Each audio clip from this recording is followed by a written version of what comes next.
இன்றைக்கு சுவாச கோளாறு நிறைய பேருக்கு இருக்கிறது. எல்லோருக்குமே இருக்கிறது. இல்லாத ஆட்களே இல்லை என்று சொல்லிவிடலாம்.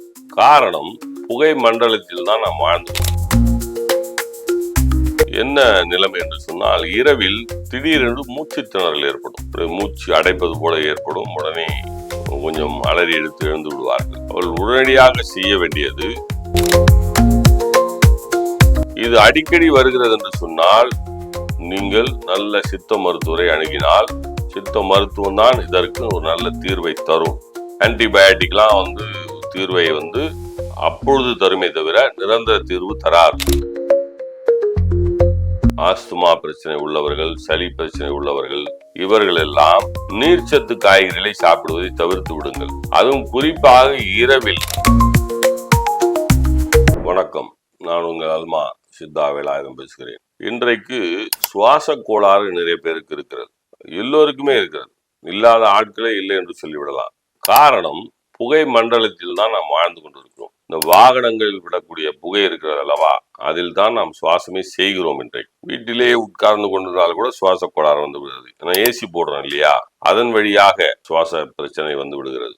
இது சளியாக மாறுகிறது, மூக்கடைப்பாக மாறுகிறது, சமயத்தில் ஆஸ்துமாவாக மாறுகிறது, டிபியாக மாறுகிறது, இப்படியெல்லாம் இருக்கிறது. பொதுவாக இந்த ஆஸ்துமா நோயாளிகளுக்கு, ஈஸ்னோபிலியா பிரச்சனை இருப்பவர்களுக்கு என்ன நிலைமை என்று சொன்னால், இரவில் திடீரென்று மூச்சு திணறல் ஏற்படும்.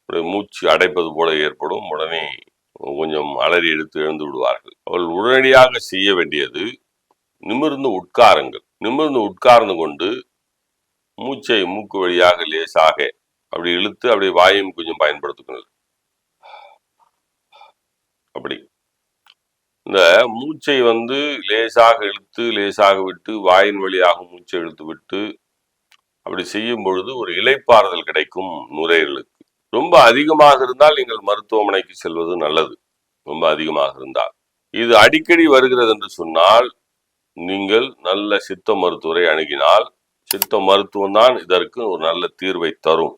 ஆன்டிபயோட்டிக்லாம் தீர்வை அப்பொழுது தருமே தவிர நிரந்தர தீர்வு தராது. நுரையீரலை பலப்படுத்துவதற்கான உணவுகளை நாம் சாப்பிட வேண்டும். நுரையீரலுக்கு நல்ல மூலிகை எல்லாம் இருக்கிறது. துளசி இருக்கிறது, ஆடாதொடை இருக்கிறது, கண்டங்கத்தி இருக்கிறது, மிளகு இருக்கிறது, சீரகம் இருக்கிறது, பிரண்டை இருக்கிறது, நெல்லிக்கனி இருக்கிறது, மஞ்சள் இருக்கிறது, தேன் இருக்கிறது. மஞ்சளும் தேனும் குழைத்து சாப்பிட்டால் நுரையீரல் பலப்படும். சளியே இல்லை, ஆஸ்துமா இல்லை, இருந்தாலும் எனக்கு மூச்சு திணறல் ஏற்பட்டு விடுகிறது என்று சொன்னால், அதுக்குரிய காரண காரியங்களை மருத்துவரிடம் சென்று தெரிந்து கொண்டு நாம் அதற்குரிய மருத்துவ முறைகளை எடுத்துக்கொள்ள வேண்டும். பொதுவாக இந்த ஆஸ்துமா பிரச்சனை உள்ளவர்கள், சளி பிரச்சனை உள்ளவர்கள், இவர்கள் எல்லாம் நீர்ச்சத்து காய்கறிகளை சாப்பிடுவதை தவிர்த்து விடுங்கள். அதுவும் குறிப்பாக இரவில் மோர் சாப்பிடாதீர்கள், தயிர் சாப்பிடாதீர்கள், இந்த தயிரோடு மற்ற உணவுகளை கலந்து சாப்பிடாதீர்கள், கீரைகளை சாப்பிடாதீர்கள், நீர்ச்சத்து உள்ள காய்கறிகளான சுரக்காய், வெள்ளரிக்காய், புடலங்காய், பீர்க்கங்காய், இந்த போன்ற காய்களை எல்லாம் சாப்பிடாதீர்கள். இதெல்லாம் உங்களுடைய மூச்சு திணறலை அதிகரிக்கும்.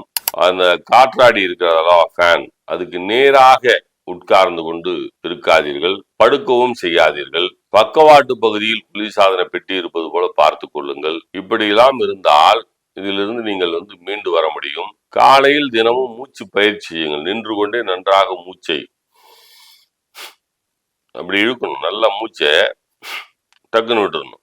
நுரையீரலுக்கு எவ்வளவுக்கு எவ்வளவு ஆக்சிஜன் போகிறதோ, பிராணவாயு, உயிர் காற்று என்று சொல்வார்கள் தமிழிலே, சமஸ்கிருதத்திலே பிராணவாயு என்று சொல்வார்கள். உயிர் காற்று, பிராணன் என்றால் உயிர், அதை தமிழிலே சொல்ல பழகுவோம். உயிர் காற்று, நாம் உள்ளே இருக்கக்கூடிய உயிர் காற்று நன்றாக இருக்க வேண்டும். அதனால் இன்றைக்கு சுவாச கோளாறு இருப்பவர்கள் இந்த பிரச்சனைக்கு ஆளாகிறார்கள். அதற்குரிய முதலுதவி, அவசர உதவிக்கு இன்ஹேலர் பயன்படுகிறது. சித்த மருத்துவத்தில் அதற்குரிய தைலங்கள் இருக்கிறது. அல்மா சித்த மருத்துவ குழுமத்தில் கூட மகா தைலம் என்று ஒன்று தயாரிக்கிறோம். அது இந்த பிரச்சனைக்கெல்லாம் முன்னாடி முகர்ந்து பார்த்தாலே இந்த மூக்கடைப்பு, மூச்சு திணறல் எல்லாம் சரியாகக்கூடிய மருத்துவ குணங்கள் கொண்ட மூலிகைகள் அதில் இருக்கிறது. குளிர்ச்சியை தவிர்த்து விடுங்கள். இதிலிருந்து தப்பித்துக் கொள்வீர்கள். நன்றி, வணக்கம்.